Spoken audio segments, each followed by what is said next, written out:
A theory regarding the Sith's means of survival may have been suggested by the Acolyte Episode 6, which included more information about the enigmatic Qimir. The appearance of the Sith prior to the Star Wars prequels has been one of the most talked about aspects of the Acolyte since Episode 5's conclusion. The Sith were thought to be extinct by the Jedi until the events of the first chronological Star Wars film, which the Acolyte must maintain in order to avoid going against canon. Nevertheless, following the Jedi massacre in the Acolyte Episode 5, Qimir unintentionally referred to himself as a Sith. Many questioned how they would continue to exist, survive, and above all maintain their secrecy for the additional 100 years until Palpatine's plan was implemented.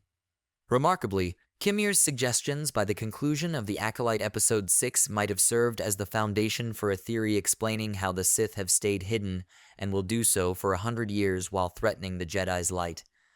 Osha and Qimir's story is the most interesting aspect of Episode 6 of the Acolyte. As Qimir tried to convince Osha that the Jedi might be just as likely as the Sith to pervert the Force, the two were seen on an unidentified, distant planet.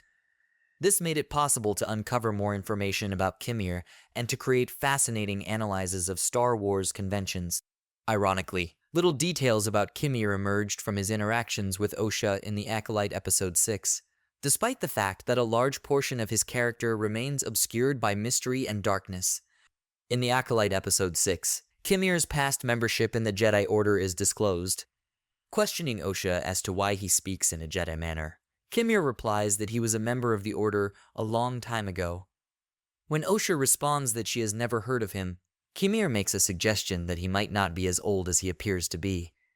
Irrespective of his age, Qimir's Jedi past is intriguing. Like many Sith Lords, the character was once a part of the light, but was eventually drawn into the darkness.